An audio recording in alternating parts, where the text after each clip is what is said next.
चार बहुओं की सास की कहानी। रोमा, टीना, मीनू और ऋतु चारों की शादी एक ही घर में हुई है। चारों बहुएं एक ही साथ एक घर में रहती है। चारों की सास सुशीला जी बहुत ही समझदार और शांत स्वभाव की महिला है।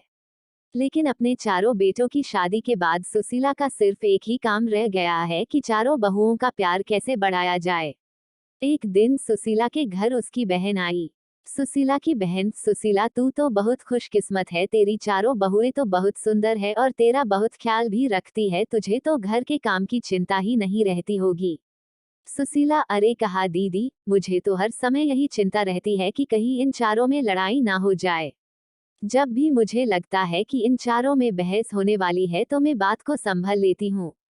सुशीला की बहन, ये बात तो सच है सुशीला, दुनिया सोचती है कि बहुएं आ जाने से घर में खुशियां आ जाती है, लेकिन ये भी सच है घर में बहुएं आ जाने से सास के लिए जिम्मेदारी भी बढ़ जाती है। हर समय बस यही सोचते रहो कि कहीं लड़ाई ना हो जाए। ये दोनों बात कर ही रही थी तभी अचानक रोमा और मीनू की लड़ने की आवाज आई। रोमा, मैंने एक बार पोछा लगा दिया है तो मैं दोबारा नहीं लगाऊंगी। मीनू, दोबारा पोछा तो तुम्हें लगाना ही पड़ेगा रोमा, तुमने इतना गंदा पोछा लगाया है, लगी नहीं रहा है कि घर की सफाई हुई है। बहुओं में इस तरह से लड़ाई देखकर सुशीला की बहन घबरा गई और सुशीला को समझाने लगी, तेरी बहुएं काम कम करती है और लड़ती ज्यादा है। सुशीला, तुझे इनकी लड़ाई बंद करने के लिए कोई ना कोई रास्ता तो निकालना ही होगा। ये कहकर सुशीला की बहन वहां से चली गई। अब सुशीला दिन रात यही सोचती रहती कि इन बहुओं का आपस में प्यार कैसे बढ़ाया जाए, इसलिए सुशीला ने अपनी सारी बहुओं को इकट्ठा किया और कहा, सुशीला, तुम चारों लोग दिन भर आपस में लड़ती रहती हो, इससे ना तो घर चल सकता है ना तो जिंदगी, इसलिए आज तुम सब ये बता दो कि चाहती क्या हो। रोमा, माँ जी आप हमें अलग अलग घर दे दो।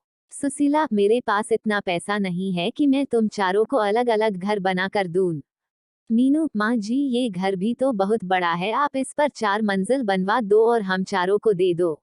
सुशीला, मैंने अपने चारों बेटों को बड़े प्यार से पाला है, इसलिए मैं नहीं चाहती कि तुम लोगों की वजह से मेरा घर टूट जाए। मेरे चारों बेटे अलग अलग रहे और मेरा क्या, मैं तुम चारों में से किसके पास रहूंगी।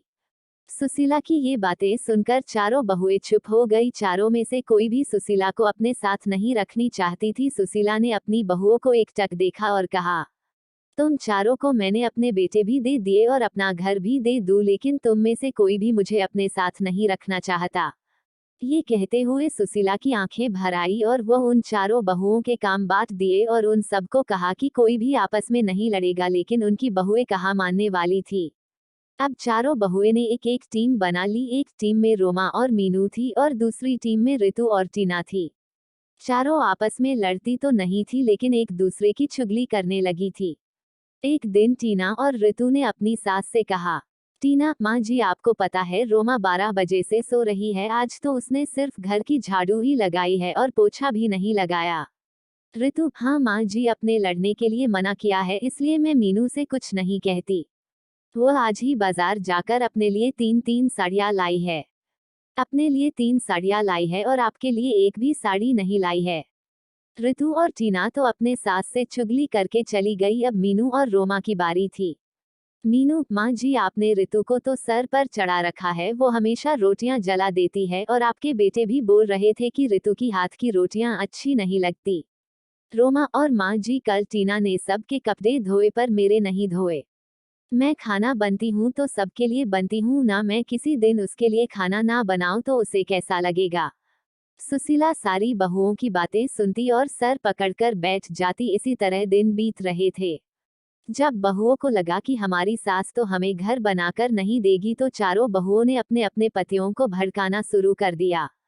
जैसे ही उनके पति काम से आते वैसे ही चारों बहुओं चुगली करने में लग जाती। एक दिन जब उनके पति घर आए तो रोमा बोली, रोमा सुनो जी, मैं इस घर में नहीं रह सकती, मैं सारा दिन घर का काम करती हूँ और फिर भी आपकी माँ और आपकी भाभीियों की ताना सुनती हूँ। रोमा का पति, मैं भी रोज रोज के लड़ाइयों से दुखी हो चुका हूँ, आज तो फैसला हो ही जाए। उधर मीनू भी अपने पति से कहती है, मीनू सुनिए जी, हम कब तक आपके घर वालों के साथ पिसते रहेंगे, बच्चे बड़े हो रहे हैं, उनके भी भविष्य के बारे में सोचना है। आप तो सारे घर का खर्चा चलाते हो और मैं घर के काम में लगी रहती हूँ। माँ जी से बोलिए ना, इस घर को तोड़वाकर फ्लैट बनवा दे, हम आराम से रहेंगे। मीनू का पति, तुम ठीक कह रही हो, आज माँ से इस बारे में बात कर ही लेता हूँ, आखिर हमारी भी तो पर्सनल लाइफ है। सुशीला के बेटे उससे बात करने के लिए आए और पीछे पीछे बहुएं भी आ गई। बेटा, माँ कहाँ हो आप, बाहर आओ तो। सुशीला कमरे से बाहर आती है। बेटा, माँ आप घर को तोड़वाकर फ्लैट बनवा दो ना, सब साथ में नहीं रह सकते। दूसरा बेटा, हाँ माँ, हम सबको एक एक रूम मिला हुआ है।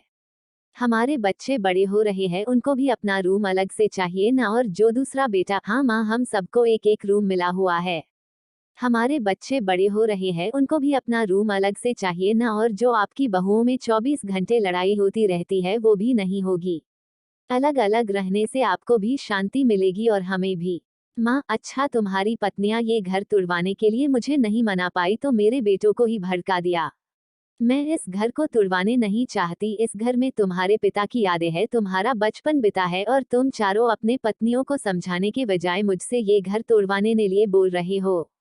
सुशीला ने अपने बेटे और बहुओं को बहुत समझाया, लेकिन कोई भी राजी नहीं हुआ और मजबूरी में सुशीला को अपना घर तोड़वाना ही पड़ा।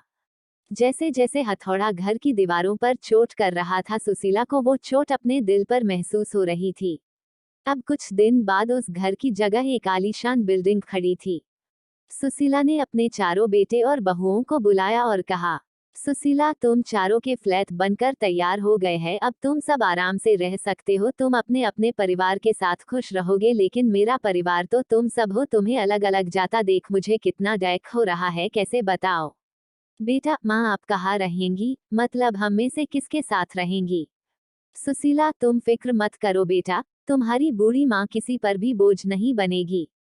पेंशन तो आती है मेरे पास, उससे मेरा गुजारा हो जाएगा। तुम चारों एक एक फ्लैट में रह लोगे तो ये नीचे का हिस्सा बचेगा, मैं वही रह लूंगी।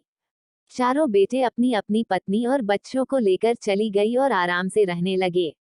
सुशीला पूरे दिन यही रहती और यही सोचती, मेरी बहुओं में मुझसे मेरे चारों बेटों को छीन लिया, चारों में से कोई भी मेरे पास नहीं आता, लेकिन सभी दिन एक जैसे नहीं रहते, कल मेरी जगह मेरी बहुएं भी होंगी, तब देखती हूँ।